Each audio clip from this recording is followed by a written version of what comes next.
Écologique développe un partenariat depuis pas mal d'années maintenant et on va vous faire ce petit retour d'expérience. Donc on a la chance d'avoir sur notre stand aujourd'hui Mickaël Sanré. On a la chance de l'avoir avec nous et il va pouvoir nous parler de l'AFM Téléthon et de quelle est la relation qu'une entreprise ou qu'une organisation peut développer avec l'AFM Téléthon. Je passe le micro à Mickaël pour nous présenter un petit peu l'AFM, l'actualité, les différents dispositifs. Merci Romuald, en tout cas un grand merci de nous avoir invités aujourd'hui sur votre stand. On est très ravis d'être présents aujourd'hui et puis d'avoir ce petit temps de parole pour aussi présenter la cause de l'AFM Téléthon. Donc l'AFM, tout d'abord, c'est l'Association française contre les myopathies. C'est une association qui s'est créée en 1958 par des parents qui étaient désespérés parce que la médecine à l'époque avait d'autres priorités. En 58, c'est 30 glorieuses, il y avait beaucoup à faire. Et des parents désespérés voyaient leurs enfants dépérir avec des maladies où il n'y avait pas de solution, on n'arrivait pas à mettre des noms, on n'arrivait pas à comprendre comment ça fonctionnait. Donc les parents sont unis et en 58, ils ont fondé l'association. Tenez-vous bien, il y a une petite nuance, l'Association française pour les myopathies. Alors pour les myopathies, c'était pour faire connaître les myopathies. Les myopathies, ce sont des maladies du muscle, en fait. Voilà. Et puis un petit peu plus tard, l'association, une fois qu'elle aura fait son job, changera de nom, deviendront l'Association française contre les myopathies. Donc en 58, les familles s'unissent, créent cette association, et puis vont commencer à faire parler des maladies, à faire comprendre au monde médical que il y a des maladies rares, des maladies génétiques, des maladies invalidantes. Elle va faire importer en 72 des fauteuils électriques, alors ça paraît anodin aujourd'hui, mais il faut savoir qu'en 72, les fauteuils électriques étaient interdits en France. Voilà, il y avait des petites incohérences, des choses comme ça. Et puis elle va créer son premier conseil scientifique en 1981. Et en 1987, il va y avoir un gros boom dans l'association. L'association va aller voir à l'époque Antenne 2, l'ancêtre de France Télévisions, France 2. Et en venant, donc en disant voilà, on a un projet, on a vu quelque chose aux États-Unis qui fonctionne avec Jerry Lewis, ça s'appelle un Téléthon. Donc avec France Télé à l'époque, enfin Antenne 2, et puis l'AFM, ça va être un lourd projet, un lourd combat pour mettre en place cette émission qui s'appelle le Téléthon aujourd'hui. Donc c'est un 30 heures d'émission directe pour parler de ces maladies rares qui touchent beaucoup, enfin qui touchent du monde, beaucoup de monde, et qui ne sont pas pris en charge. Il faut savoir aujourd'hui qu'il y a 8000 maladies rares, et aujourd'hui il y en a 90% où il n'y a pas de diagnostic. C'est absolument colossal. L'association à l'époque réussit le pari avec Antenne 2 à monter cette émission et à faire une levée de fonds. Alors moi je me rappelais, j'étais tout petit, j'étais un enfant de la télé, à l'époque j'avais 6 ans, mais à l'époque ça nous avait marqué. Moi en plus dans ma région on avait que 3 chaînes, donc qu'est-ce qui se passe dans la télévision là pendant 30 heures on parlait que de ça à l'école, du qu'est-ce qui se passe, et on voyait ce compteur grimper. Et puis le compteur grimpe, ils arrivent au bout du compteur, ils sont obligés de rajouter des chiffres devant, et là on cartonne, l'association cartonne, et le pari du Téléthon fonctionne. Le pari du Téléthon fonctionne, si bien que l'association créée en 1992, grâce à la générosité du public, la générosité des Français, des entreprises, crée donc son premier laboratoire à Généton, donc à Évry. Donc l'association s'implante à Évry et crée donc ses propres programmes de recherche. Il faut savoir que l'association est gérée à un conseil d'administration avec des personnes malades uniquement ou des parents d'enfants malades. Voilà, c'est uniquement les personnes qui sont dans ce conseil d'administration. Donc avec une neutralité absolument maximale et avec une seule vision, un seul point de mire, c'est guérir. Voilà, donc faire avancer la recherche. Donc je continue un petit peu sur l'histoire de l'association. Donc l'association va tout de suite comprendre qu'il faut décortiquer le gène, décortiquer le génome pour comprendre la maladie et ensuite la soigner. Donc aujourd'hui, l'association utilise la thérapie génique. Donc la thérapie génique, c'est, je vais vulgariser, c'est je vais réparer le gène. Grâce à une capsule que l'on va faire rentrer dans les cellules, on va réparer le gène malade. Et en un seul traitement, certaines maladies aujourd'hui sont quasiment disparues si c'est pris assez tôt. Donc le Téléthon, ce sont les maladies rares, mais en fait toutes ces recherches ont amené aussi énormément la science. Aujourd'hui sur des cancers, grâce à la recherche du Téléthon, on a des avancées colossales. Sur des maladies du cœur aussi, il y a des avancées colossales. Il y a eu des maladies du cerveau aussi dans les années 2000. Et petit à petit, le Téléthon enchaîne les victoires. On a commencé en 2000 avec les bébés bulles. On a avancé. Aujourd'hui, on a des maladies aujourd'hui qui étaient incurables il y a encore quelques années, aujourd'hui qui sont sur le point d'être complètement guéries. Et notamment, on a de gros espoirs sur la maladie phare de la FM Téléthon, qui est la myopathe du chêne. Donc voilà ce que je voulais dire pour la FM Téléthon. Je pourrais en parler un petit peu plus, mais Romuald, vous me laissez la parole. Moi, j'aimerais bien comprendre aussi écologique. Eh bien, j'avais entendu, je ne sais plus qui, à l'occasion d'une émission télé, en disant le Téléthon, c'est sauver les gens en faisant des crêpes. Cette petite anecdote, finalement, c'est avec un petit challenge sur quelque chose de très anodin qu'on arrive à soulever des montagnes. Et c'est un petit peu aussi la démarche qu'on a eue avec Écologique il y a quelques années, en se disant comment nous, éco-organismes agréés par l'État pour la collecte et le recyclage des déchets électriques, comment on peut soutenir cette cause, sachant que notre mission d'intérêt général est de collecter, elle n'est pas de soutenir les associations. Donc comment on va arriver finalement à soutenir cette belle cause, comment on peut que ce soit vraiment un partenariat gagnant-gagnant. Et je crois que c'est exactement ce qu'on a réussi à mettre en place avec la FM Téléthon. Cette année, ça va être notre 13e année.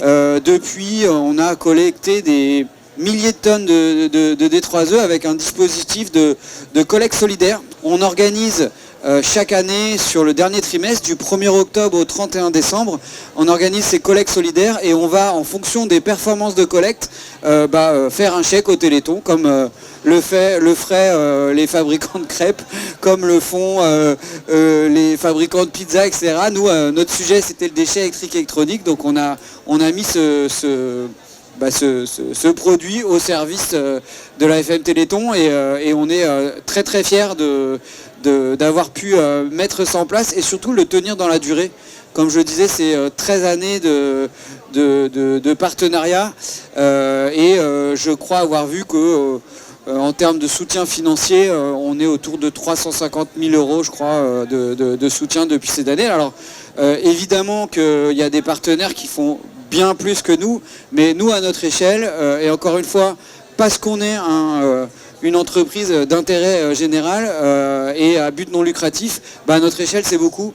Et voilà, donc cette raison d'être de ce dispositif que nous on a appelé chez nous recycler c'est aider la FM Téléthon, en fait c'est un fil rouge de collecte. Comme je disais, du 1er octobre au 31 décembre, tous les clients qui participent à cette collecte vont... voilà, merci, j'ai la petite doc. Merci Mickaël. Donc voilà, notre raison d'être, quand j'ai rencontré mon premier interlocuteur chez le Téléthon, c'était de dire voilà, comment on peut mettre en place quelque chose d'intelligent pour compléter un geste environnemental et un geste social. Et je crois que c'est ce qu'on a réussi à faire parce que en traitant bien les déchets, en traitant bien nos déchets et les déchets de nos clients, on contribue aussi à cette recherche médicale et à ces fabuleux résultats qu'on connaît effectivement et plus que fabuleux vu que depuis quand même quelques années avec cette fameuse thérapie génique, chacun comprend à quel point le progrès est là et que maintenant on guérit quoi. Parce que c'est vrai au début j'imagine en 72 c'était on ne sait pas quoi faire, on est entre nous, mais aujourd'hui la FM Téléthon guérit. Et ça c'est quand même super. Donc je disais nous on contribue sur notre sujet à notre niveau.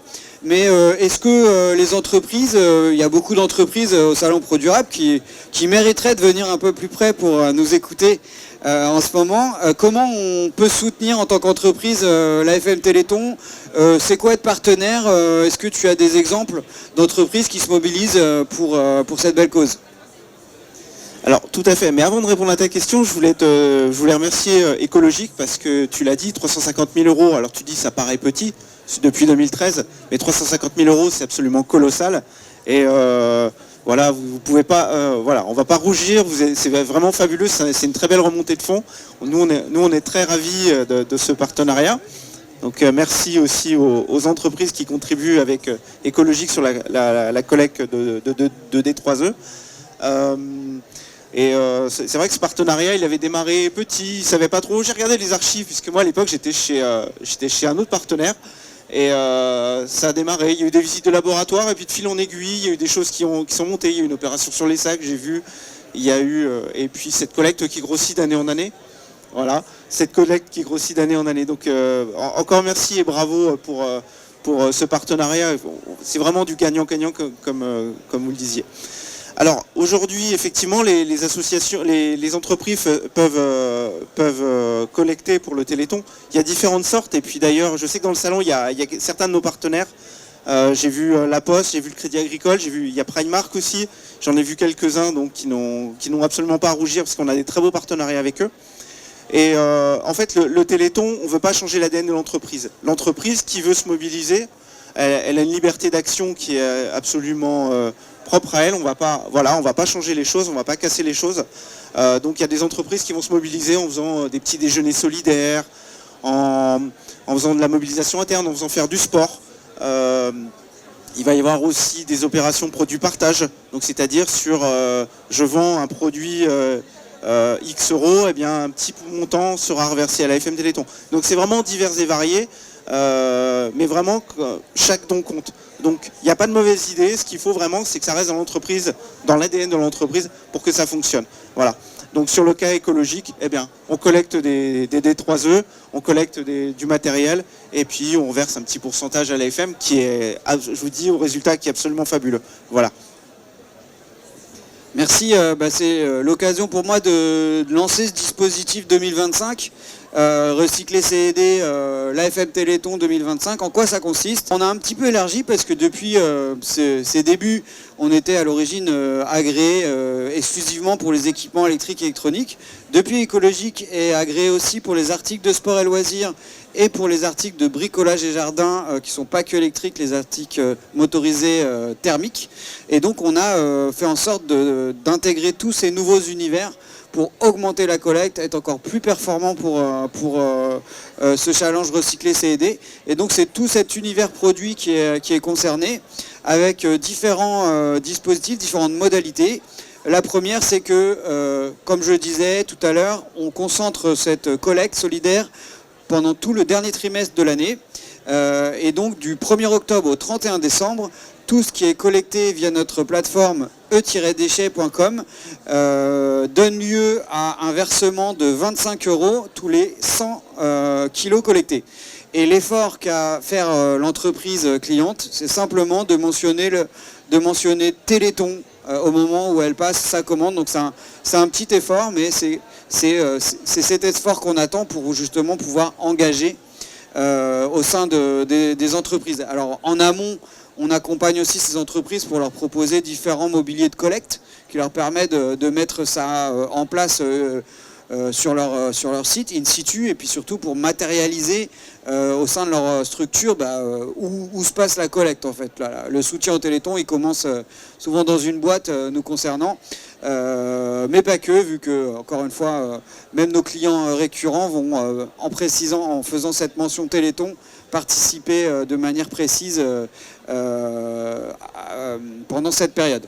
Donc ça c'est le premier dispositif. Le deuxième dispositif, pour rester dans l'univers encore électrique et électronique, c'est qu'on a des box qu'on appelle la GSM Box en partenariat avec les ateliers du bocage, qui est une entreprise solidaire. On organise des dons vers ces ateliers en fournissant des boîtes, qui sont totalement gratuites, et toute boîte qui est renvoyée toujours dans cette période du 1er octobre au 31 décembre, donnera lieu à un versement de 15 € en faveur du Téléthon. Et comme je disais, on s'élargit sur nos autres univers à travers notre troisième plateforme qui s'appelle E-Réemploi et dont l'objectif est d'organiser un don entre des entreprises qui auraient des équipements à se débarrasser vers un acteur local, soit associatif, soit d'économie sociale et solidaire. Nous, on va faire en sorte que la rencontre se fasse entre le donateur et celui qui a besoin de collecter des équipements, soit pour son activité, soit pour les redistribuer dans le cadre de sa mission associative. Et donc cette plateforme E-Réemploi concerne à la fois les équipements électriques, les articles de sport et loisirs et les articles de bricolage et jardin motorisé. Et de la même manière que sur e-déchets, tous les 100 kilos de dons qui seront organisés, on versera 25 € au Téléthon. Donc voilà nos trois, même 4 grands dispositifs pour cette édition 2025. Et comme chaque année, tous les ans, j'ai regardé aussi moi, mes petits archives, on a augmenté la collecte tous les ans. Voilà, on espère encore qu'on va dépasser notre propre compteur et être encore plus performant pour pouvoir soutenir encore plus le Téléthon. Alors je voulais savoir aussi, Mickaël, quelles sont un petit peu les modalités un peu spéciales de cette édition 2025. Chaque année, il y a un parrain emblématique. Est-ce qu'il va y avoir des moments forts qu'est-ce qui va se passer un petit peu en avant-première pour cette édition 2025 ? Alors Romuald, le Téléthon 2025, ça va être le 39e. Voilà, donc on approche les 40. Voilà, donc on espère encore beaucoup de plus de fêtes l'année prochaine, mais cette année, on a déjà lancé les hostilités. On va avoir la chance d'avoir une super marraine qui est venue le 1er octobre visiter nos laboratoires. Elle s'appelle Santa. Donc les jeunes connaissent très bien. Moi, mes filles m'ont demandé des autographes. Bon, on va rester simple. Mais ouais, Santa donc, nous fait l'honneur de venir sur le plateau télé et d'être la marraine avec nous sur le 39e Téléthon. Et c'est absolument fabuleux. On est très ravis.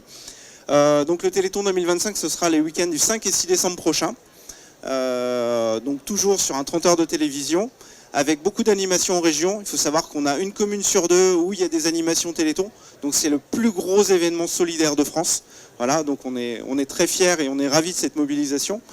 On a également beaucoup d'entreprises qui s'engagent à nos côtés. Et justement, il y a des entreprises qui sont groupées entre elles pour monter des opérations spéciales Téléthon. Alors je vais parler des banques, je sais qu'il y en a qui sont là aujourd'hui.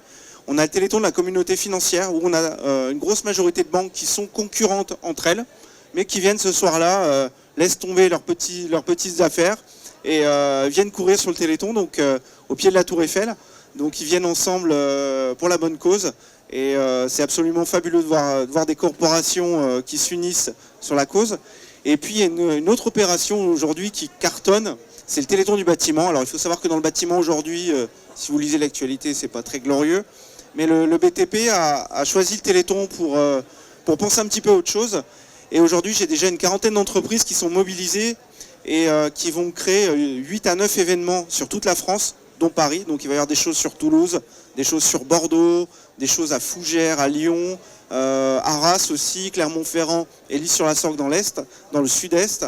Donc les entreprises du BTP s'unissent, alors qu'elles soient concurrentes ou complémentaires, pour le Téléthon, pour lever des fonds. Et ça, c'est absolument fabuleux, puisque non seulement ils lèvent des fonds, et puis ils répondent aussi à des petites problématiques RH où ça ne va pas forcément. Eh ben, on va unir les salariés autour d'une cause, et puis on va parler d'autre chose que de parler d'argent, rentabilité, et puis de morosité du moment, quoi.